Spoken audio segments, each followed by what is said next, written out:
Good evening, visitors. Welcome to the Australian War Memorial's Last Post ceremony. My name is Joanna Butler, and from the Australian Army is Corporal Daniel Free. This evening, we are honoured to acknowledge Ambassador Boris Ruger, Assistant Secretary-General for Political Affairs and Security Policy, North Atlantic Treaty Organisation, Ms. Ellie Lawson, Deputy Secretary, Strategic Planning and Coordination, Department of Foreign Affairs and Trade, and the accompanying delegation. Dr. Susan Newhouse, Member of the Council of the Australian War Memorial, and Mr. Ian Irving, Chief Executive Officer of the American Australian Association. We welcome the veterans who have served, those that are still serving, and the families that love and support them. The live stream of this ceremony is made possible by the Returned and Services League of Australia and the RSL and Services Clubs Association. We welcome members who are watching the broadcast of this ceremony across Australia. During this evening's ceremony, wreaths will be laid at the base of the Pool of Reflection by visitors to the memorial. If you are able, please stand and join in singing the national anthem.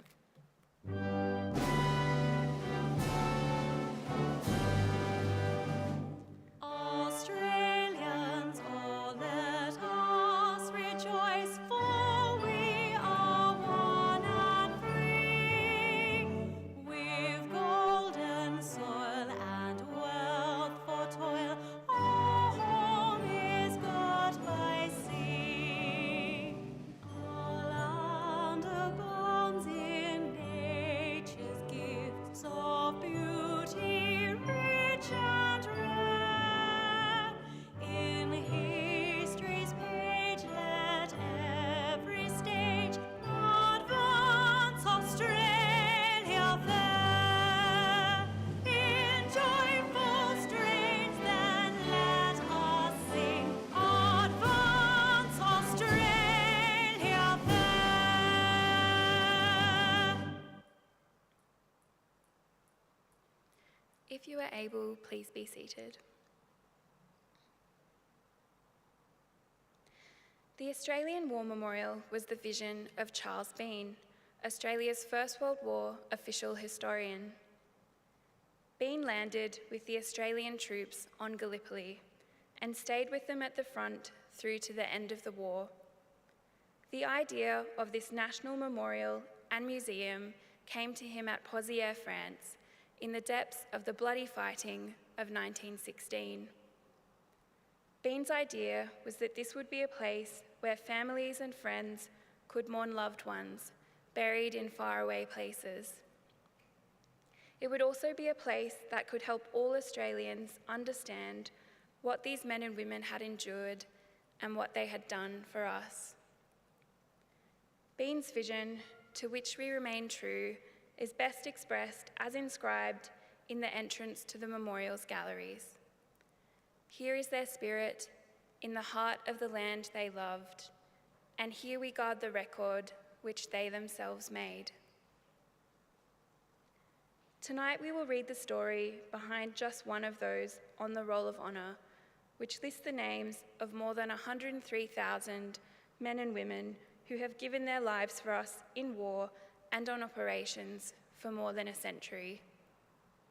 But first, we present a lament, Flowers of the Forest. Wreaths or floral tributes will now be laid at the base of the Pool of Reflection.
Today, we remember and pay tribute to Flight Sergeant Bruce Harold Harvey.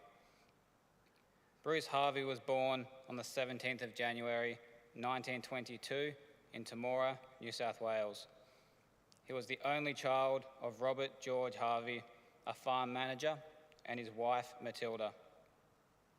Bruce received his education at Temora Intermediate High School, where he was a keen student and sportsman.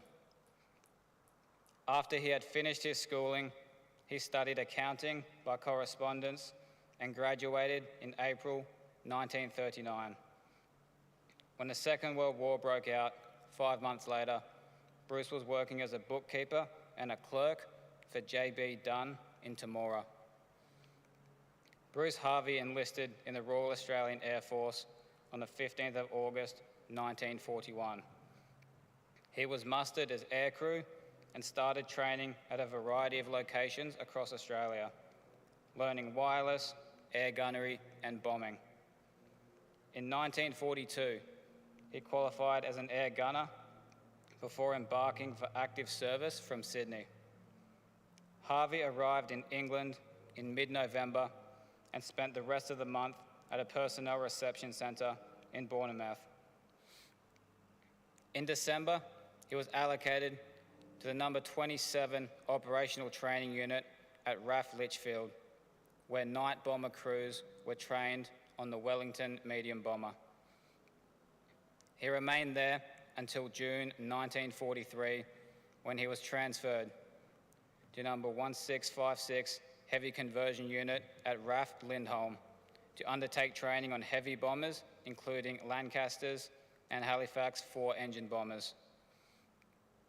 On the 13th of April 1943, Harvey completed his training and was transferred to his first operational unit, number 460 Squadron of the Royal Australian Air Force, based out of RAF Brighton and later RAF Binbrook. The squadron was equipped with Lancasters and chiefly took part in bombing operations over enemy-occupied territory in Europe. Only a few days later, on the 20th of April, Harvey and his comrades took off on their first operational mission as one of 339 aircraft sent over Stettin in Poland. Harvey and his comrades were tasked with attacking the U-boat yards and the port at Stettin, which was the enemy's main supply location for the northern front in Russia. Flying low across the channel to avoid detection by enemy radar, hundreds of Allied aircraft made their way toward the city, where the Pathfinder aircraft had perfectly marked the targets. A number of enemy fighters and anti-aircraft guns attempted to repulse the Allied force, but the bombing was carried out successfully.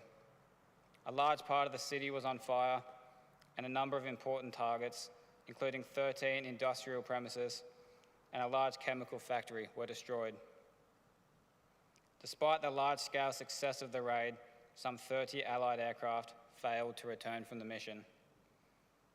Among them was Flight Sergeant Bruce Harvey and his 6 comrades on Lancaster W4330, who had not been seen or heard from again after the takeoff. Harvey and his comrades remained listed as missing until after the end of the war. In 1945, it was discovered that their Lancaster had crashed in the early hours of the morning at Vestbjerg in Denmark on the 21st of April 1943, most likely as a result of enemy action. There were no survivors. Following the crash, the crew of Lancaster W4330 were buried in Foverfelt Cemetery in Esbjerg, where they lie today.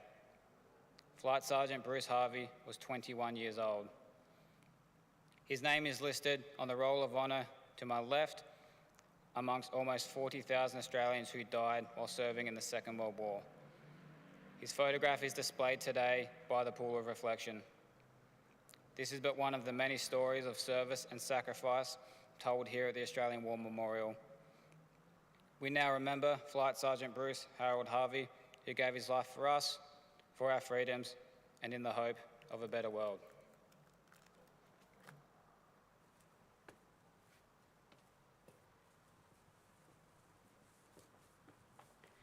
Please stand for the reading of the ode and the sounding of the last post.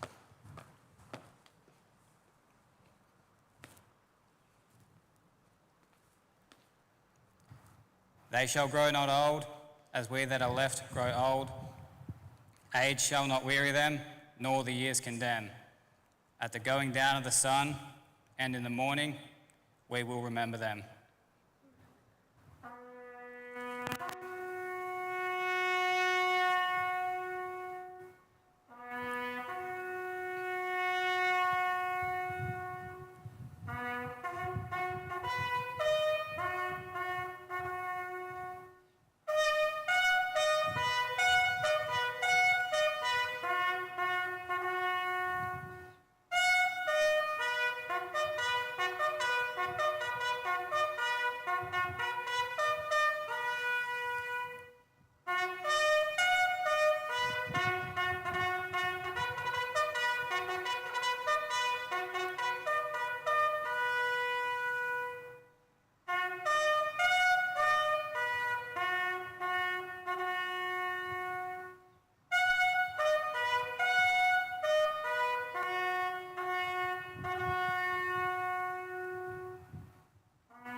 Lest we forget.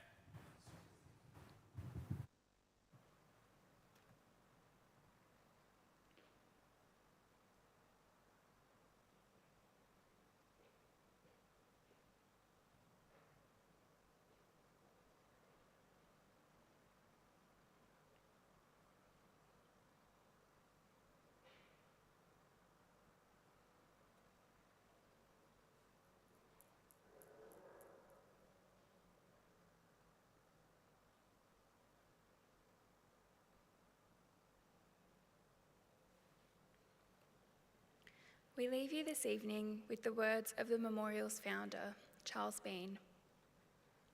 Many a man lying out there at Poziere or in the low scrub at Gallipoli, with his poor tired senses barely working through the fever of his brain, has thought in his last moments, well, it's over, but in Australia, they will be proud of this.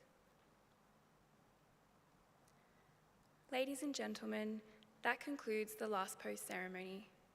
On behalf of the director, staff, and volunteers, thank you for visiting the Australian War Memorial today and for your continued support during the memorial's development project. We wish you all a very pleasant evening.